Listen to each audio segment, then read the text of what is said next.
저 뒤에 이제 17절까지 내용인데 여기까지만 보겠습니다. 여러분들이 지금까지 이 창세기 말씀에 나타난 야곱의 모습을 봐서 잘 아시겠지만 성경은 매우 현실적인 책입니다. 그래서 사람의 사는 모습을 미화하지 않고 그대로 있는 그대로, 아니 훨씬 더 깊은 내면의 문제들까지 잘 다루어서 그 모든 사실을 알려주는 책이 바로 성경입니다.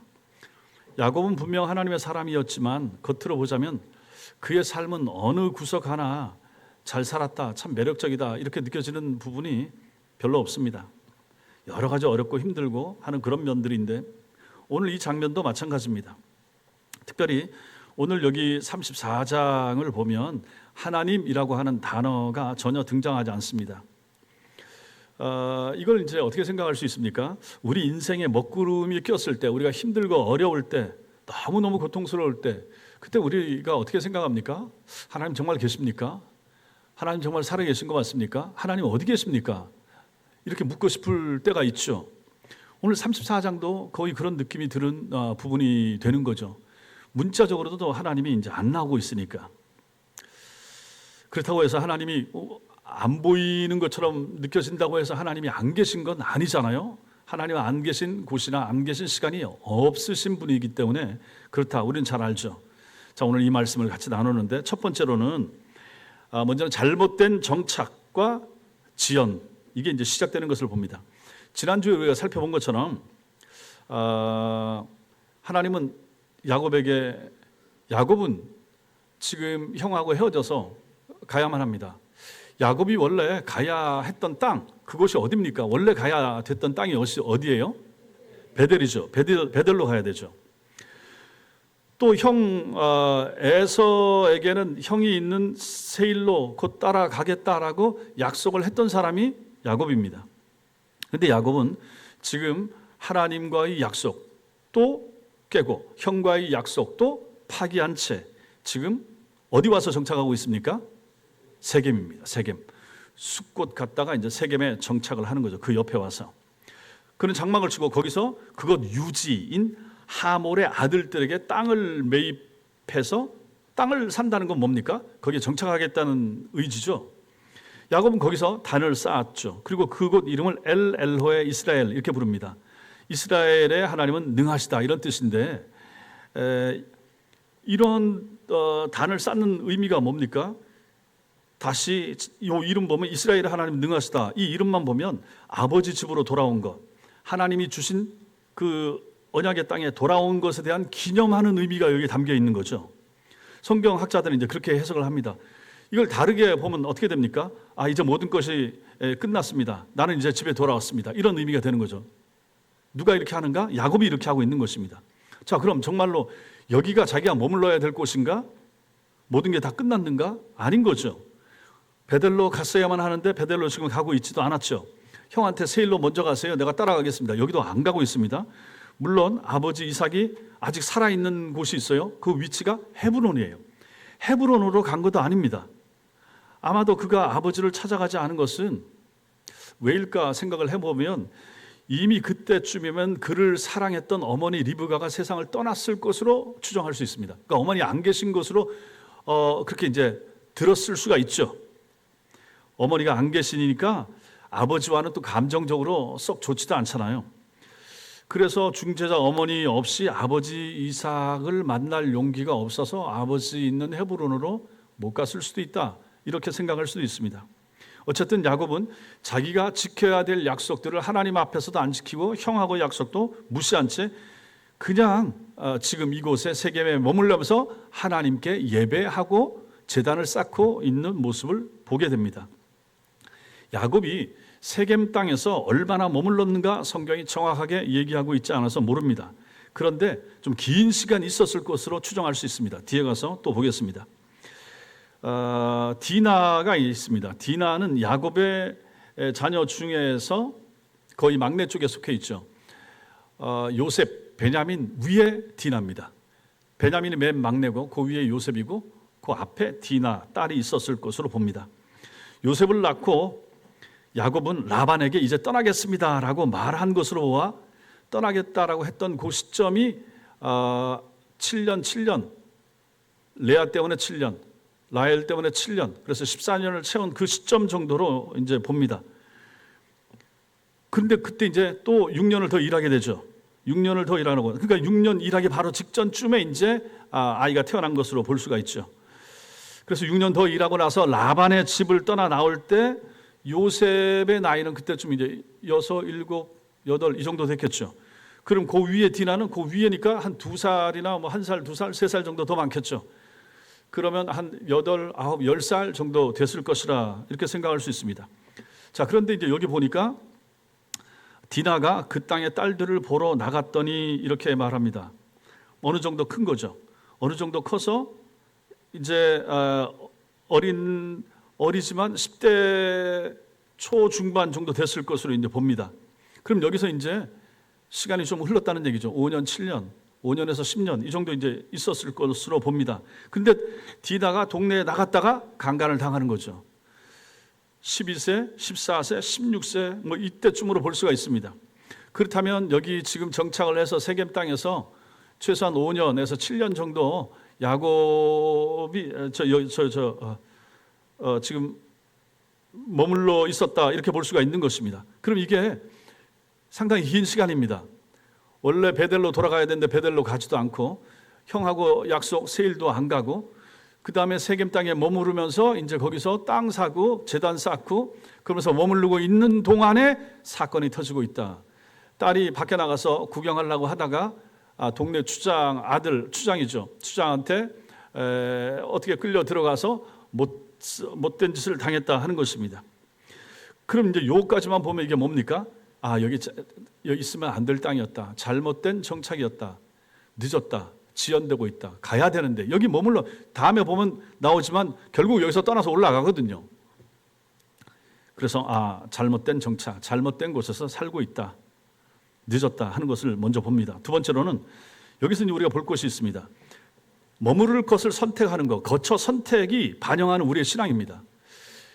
자기가 머무르는 땅, 머무른 그것을 통하여 자기 신앙이 거기에 나타나더라 하는 것입니다.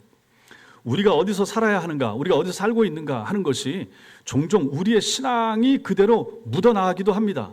우리의 신앙이 반영되는 거죠.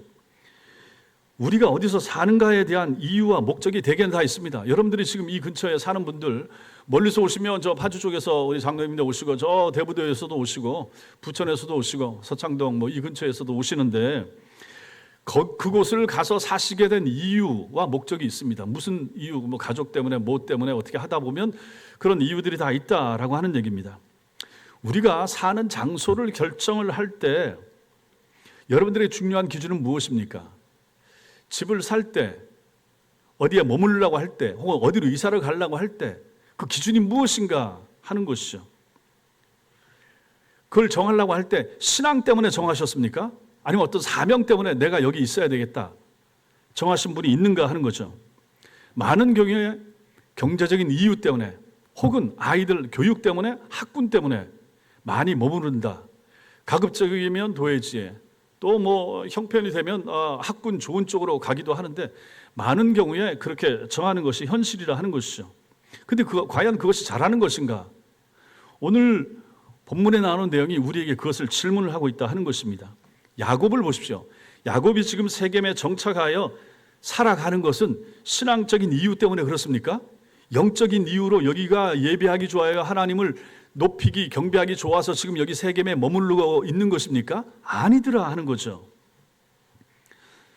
사람들은, 성경학자들은 추측하기를 에서와 좀 떨어져서 거리를 두고 살기를 원했다. 그래서 어쨌든 형 있는 방향으로는 안 가고 싶었다. 뭐 이렇게 얘기하는 사람도 있고, 혹은 여기에 세겜 땅에 목초지가 있어서 목초지가 있으면 양치고 생활하기에 좋잖아요. 풀밭이고 하니까 그래서 여기에 머물렀을 것이다. 혹은 오랜 유목민은 여기저기 떠돌잖아요. 그런 유목민의 삶에서 벗어나서 이제 정착해서 한 곳에서 살고 싶은 마음이 있었는데 그곳을 세겜으로 정했다. 이렇게 이제 생각하기도 합니다. 이유가 어떤 것이든지 간에 야곱은 결코 신앙적이고 영적인 이유 때문에 여기 세겜에 머무른 것이 아니더라 하는 것입니다. 이게 중요한 거죠. 그래서 이걸 여러분과 저한테 한번 적용을 해보십시오. 여러분들이 거처를 정하실 때는 이런 질문들을 던져보셔야 됩니다. 내가 살 곳에 좋은 교회가 있는가? 여러분들이 지금 여기 좋은 교회 있으시니까 이런 거 고민할 필요도 없지만 자녀들이나 누가 만약에 고른다고 해도 마찬가지입니다. 내가 이사 가려고 하는 곳에 좋은 교회가 있는가? 나의 자녀들이 영적인 친구들을 사귈 수 있는 환경이 되는가? 내가 그리스도인으로서 섬길 수 있는 어떤 가능한 그런 섬길 수 있는 일이 있는 지역인가? 좋은 교회를 통하여 내가 하나님의 일을 잘 감당할 수 있는 지역인가? 주님께서 내가 여기에 살기를 원하시는가? 기뻐하시는가? 이곳이 내가 주님을 이전보다 더 잘 섬길 수 있는 그러한 곳인가? 이런 질문들이 여러분과 제가 거처를 결정하는 데 있어서 우선되는 요소가 되어야 된다 하는 것입니다. 물론 경제적인 여건이나 자녀 교육도 중요하지만 그런 것들이 영적인 고려사항보다 우선될 수는 없다라고 하는 것이 성경의 가르침입니다.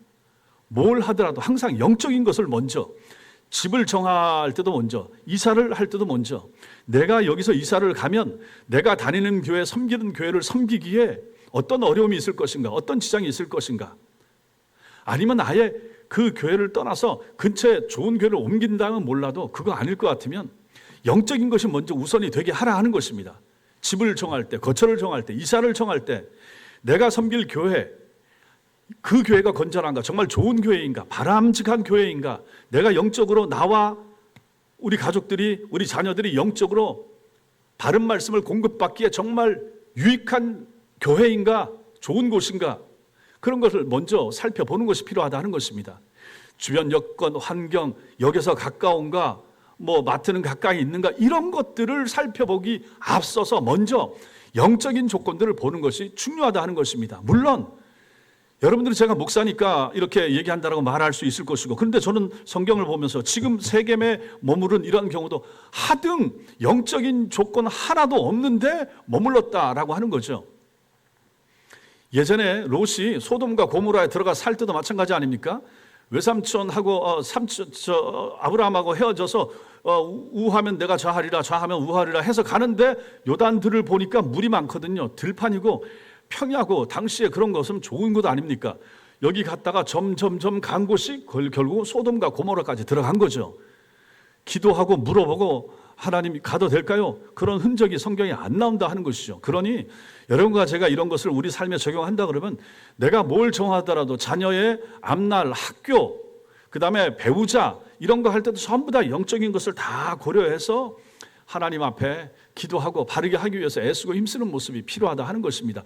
그렇게 한다고 해도 잘 안 되고 어려울 경우가 많은데 아예 그런 요소들을 다 배제해버리고 내 생활 형편과 내 삶의 수준과 그 다음에 가까운 인간적인 요소나 여건들만 가지고 정한다 그러면 얼마나 더 영적인 삶이 피폐해지겠습니까? 우리는 오늘 이 세겜 땅에 머무는 야곱의 이러한 모습을 통해서 그런 면들을 본다 하는 것입니다. 그리고 이 지점에서 또 하나 볼 수 있는 게 뭐냐면 자기의 정체성을 잘 알라 하는 것입니다. 우리의 정체성. 우리가 이 땅에 사는 동안 우리가 기억해야 될 것은 우리의 정체성이라 하는 것이죠.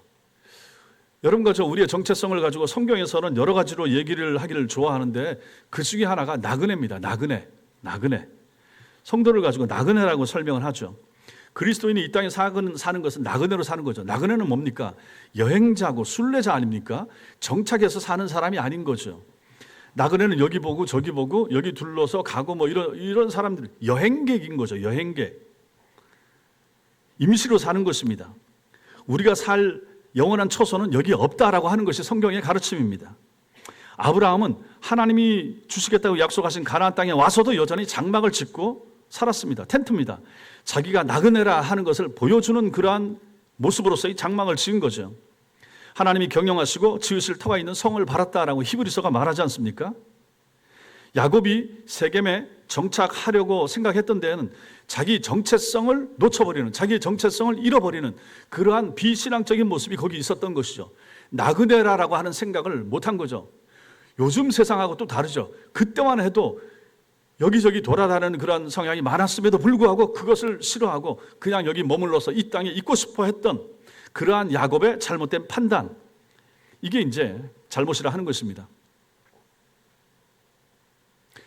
천상병이라고 하는 시인이 있는데 그 시인이 시 쓴 것 중에 여러분 귀천이라고 이제 들어보신 분들이 있을 수가 있습니다. 천상병 시인의 귀천 그 내용 중에 저게 있죠. 나 하늘로 돌아가리라. 아름다운 이 세상 소풍 끝나는 날 가서 아름다웠더라고 말하리라. 뭐 이분이 신자인 것 같지는 않은데 어쨌든 소풍 나와서 좀 놀다가 그분이 언제 돌아가셨죠? 한 70세 좀 넘으셨는가 돌아가신 것 같은데 소풍 나와서 살다가 돌아갔다. 아니 그런 분들은 불신자인데도 불구하고 자기의 정체성에 대하여 그렇게 저희가 하늘에서 왔다가 하늘로 돌아가는 것처럼 이렇게 이제 표현을 한다는 얘기죠. 여러분들이 옛날에 배우셨을 그러한 내용 중에 박목월의 나그네라고 하는 시도 있죠. 지금도 교과서에 그게 나와 있는지 모르겠는데 거기 보면 이제 강나루 건너 밀밭길을 구름에 달가듯이 가는 나그네, 길은 외줄기 남도 300리, 술 익는 마을마다 타는 저녁놀, 구름에 달가듯이 가는 나그네. 자기를 이제 나그네라고 이제 표현하죠. 거기에 뭐 여러 가지 의미들을 살피면 또 있겠지만 어쨌든 우리 신자들의 삶도 결국은 나그네라고 하는 거죠. 이 땅에 꼭 정착해서 여기서 내가 뿌리 내리고 막 어떻게 번창해야 되고 잘 되고 이런 생각을 하지 않는 것이 신자의 정체성에 훨씬 어울린다라고 하는 거죠. 세겜에서의 야곱의 실패의 주요한 원인 중에 하나가 자기가 나그네라고 하는 생각을 잊어버린 것에 있다 하는 것이죠. 히브리서 11장 16절에 보면 하나님이 그들의 하나님이라 일컬음 받으심을 부끄러워 아니하고 그들을 위하여 한 성을 예비하셨느니라. 한 성을 예비하셨다. 누구를 위하여? 나그네를 위하여. 나그네 된 성도들을 위하여 하나님께서 한 성을 예비하셨다. 그 성은 어디에 있는가? 하나님 나라에 있다. 그럼 여러분과 저의 최종 목적지는 하나님 나라, 천국이다 하는 것이죠. 그때까지 우리가 사는 이 세상은 아무리 길게 살아도 아무리 오래 살아도 아무리 좋은 집에 살아도 나그네로 우리는 살 수밖에 없다. 나그네의 정체성을 잃지 말라 하는 것입니다. 그 다음에 또 하나, 성도의 가정에 일어난 비극의 시작을 우리는 여기서 봅니다. 잘못된 정착으로 인하여 비극이 왔습니다. 이래 발단은 야곱의 딸 디나가 동네 추장인 세겜에게 동네를 보러 나갔다가 붙잡혀서 강간당한 일이었습니다. 이게 참 이때가 언제입니까? 아브라함 때가 4,000년 전 아니에요.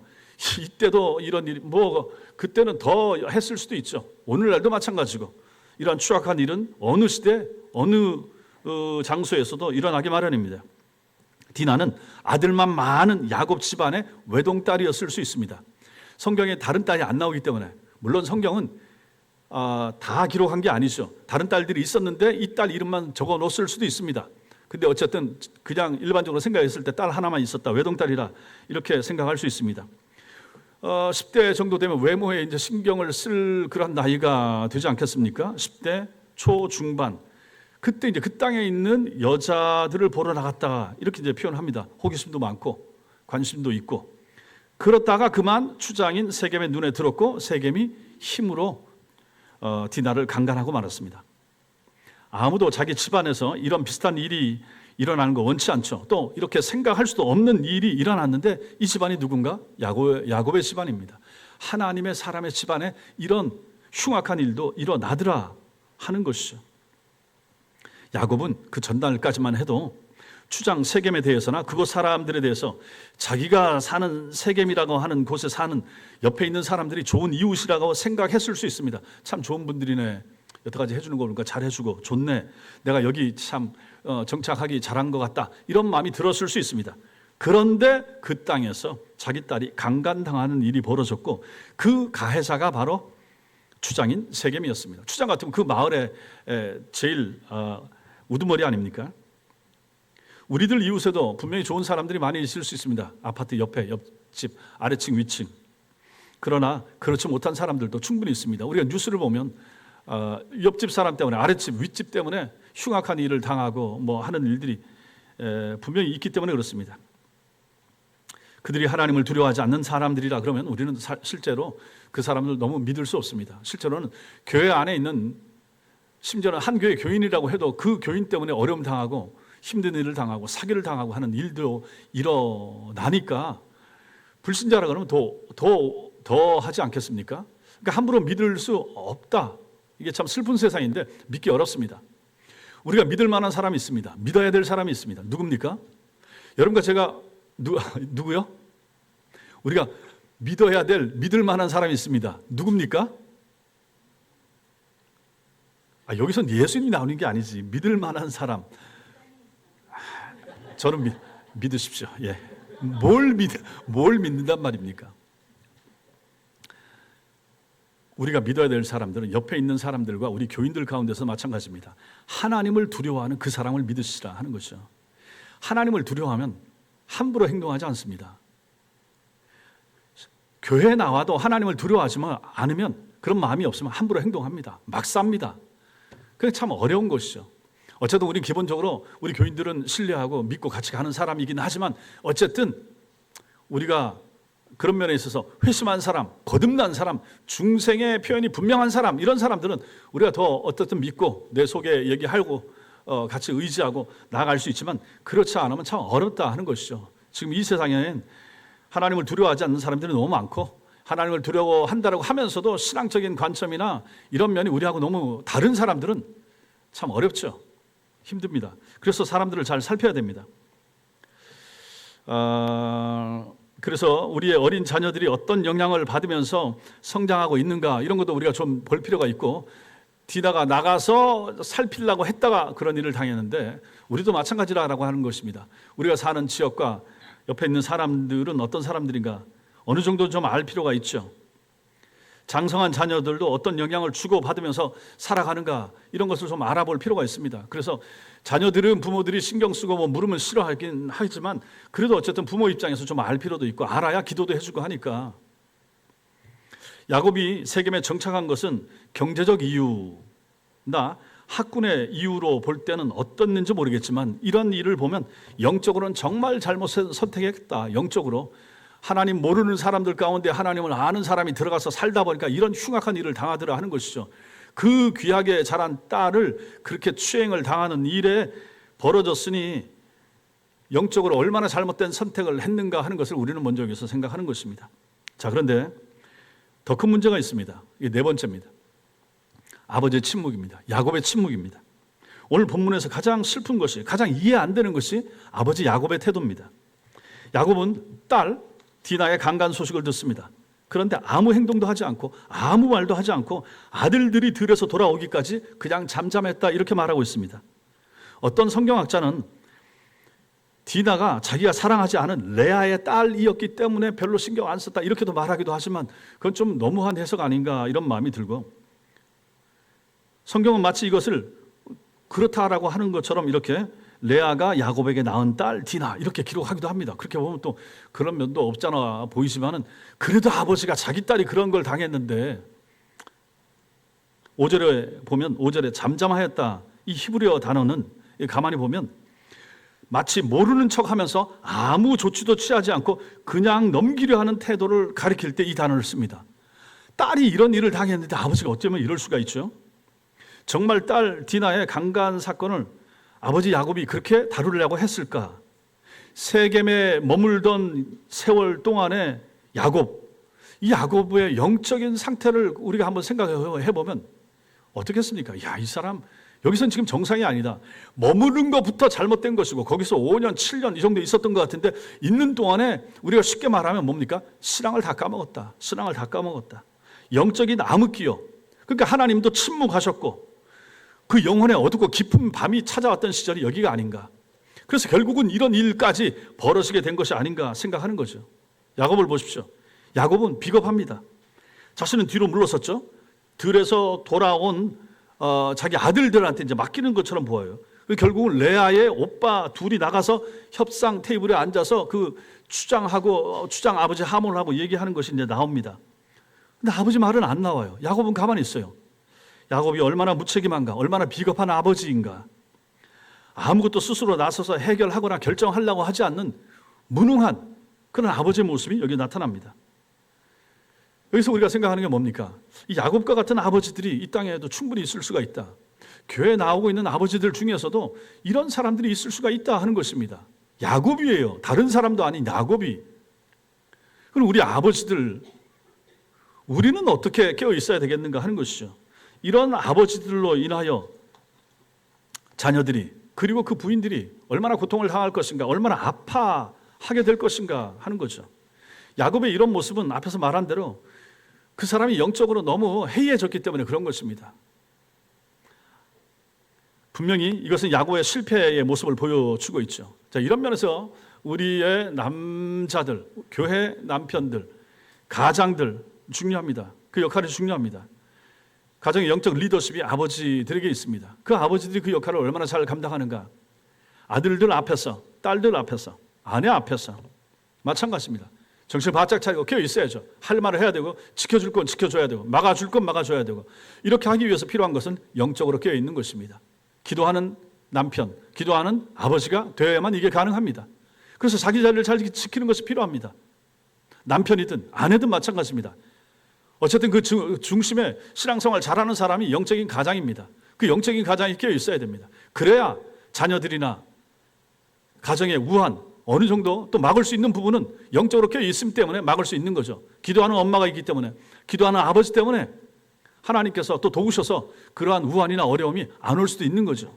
그런데 어떻게 보면 지금 세겜에 머무른 이 야곱의 가정에 이런 일이 필요했을 수 있습니다. 결국은 이걸로 말미암아 다시 털고 올라가서 회개하면서 베델로 올라가게 되니까요.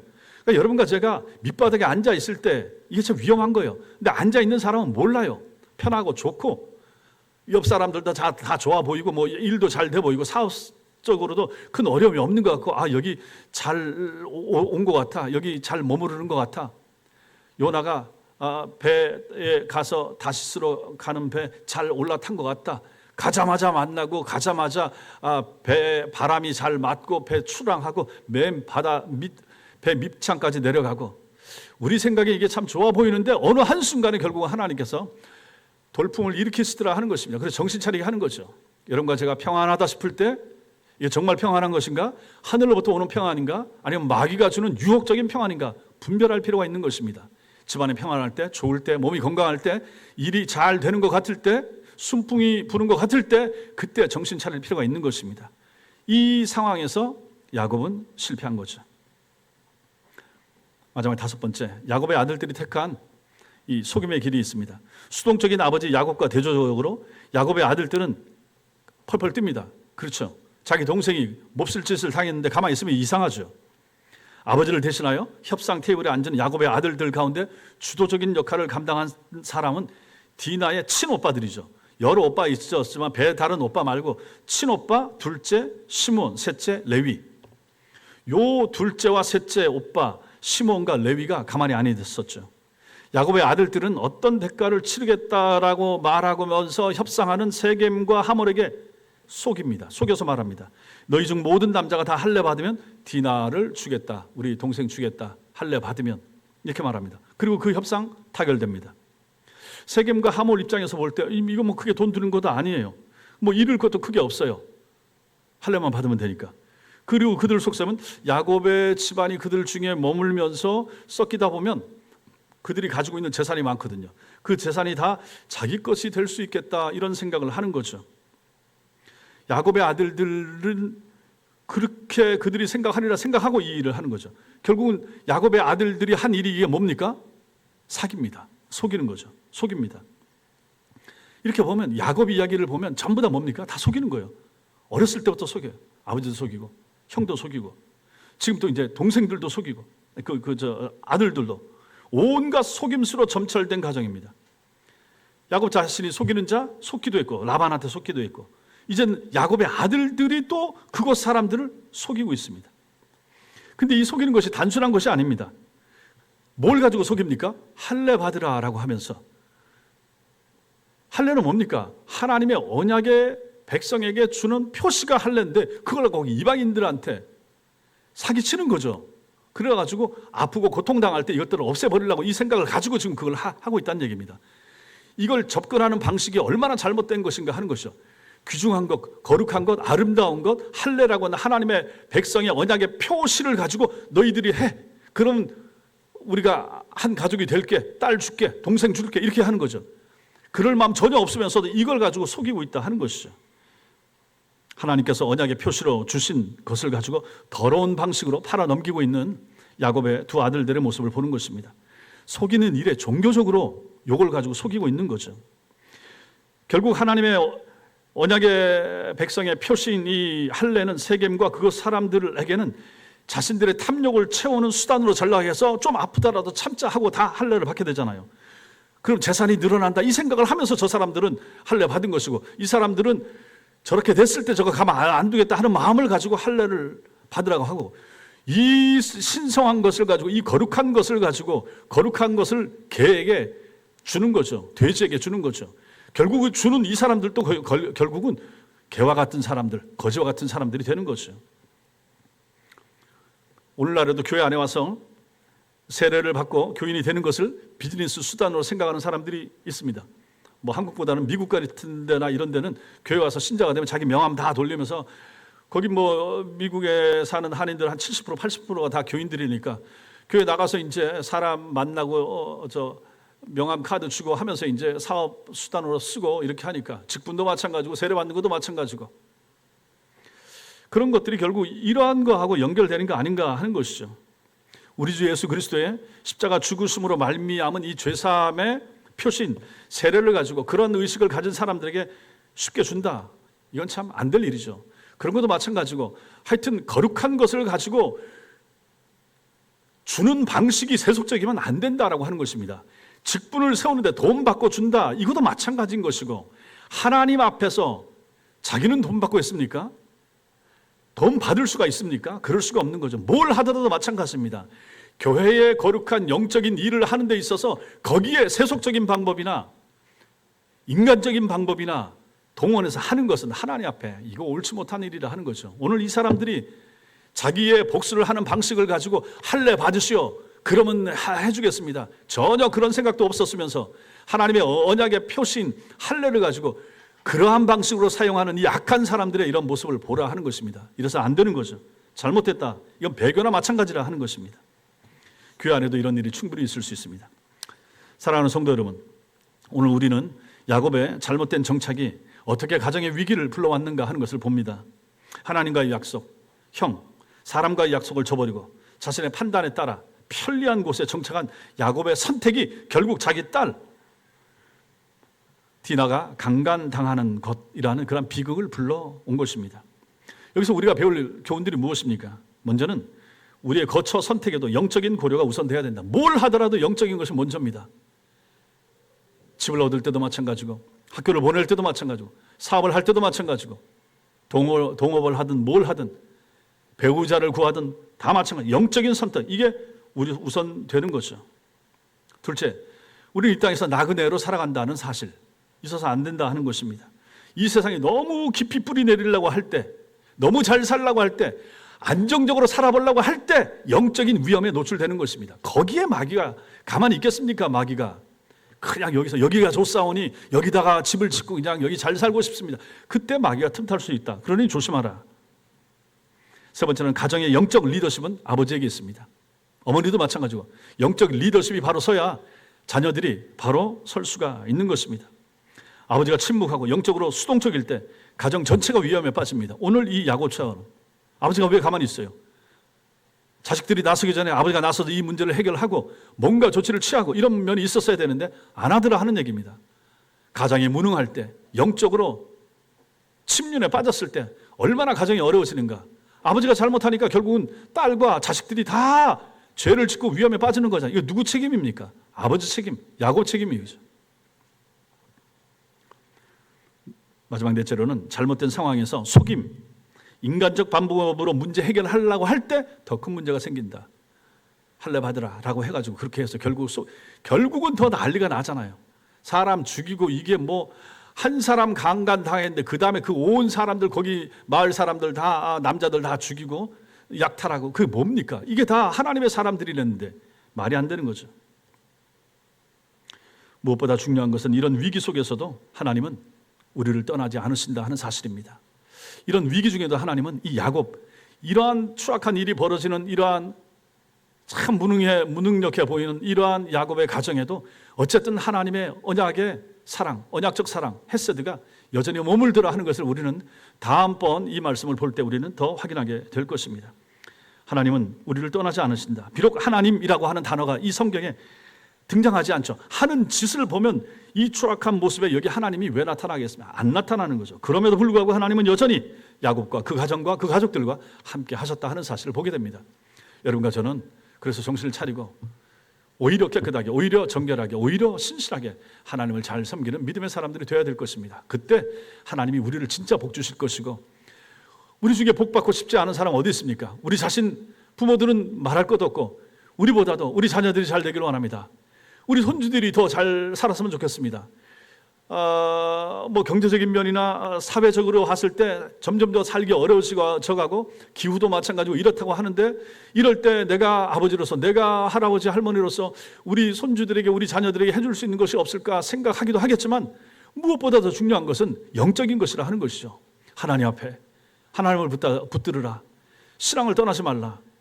기도하는 내가 아버지가 될게, 기도하는 엄마가 될게, 내가 널 위해 기도하마. 주의를 지켜라. 11조를 드려라. 하나님 앞에서 믿음 생활 바로 해라. 너희 자녀를 신앙 안에서 키워라. 영적인 고려를 먼저 해라. 인간적인 방법 다른 거 찾지 말고, 사람 만나려고 손 내밀고 하지 말고 하나님께 손 내밀어라. 하나님을 의지해라. 여러분과 제가 이렇게 가르쳐야 되지 않겠는가? 그래야 사는 길이 아니겠는가?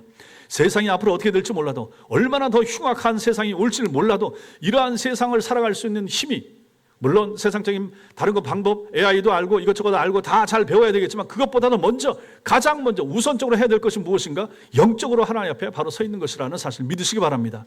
여러분과 제가 먼저 서 있고 기도하고 우리의 자녀들, 그 자녀들에게도 이러한 영적인 유산을 남겨줄 줄 아는 믿음 있는 하나님의 사람들 다 되시기를 주님의 이름으로 축원합니다. 기도하기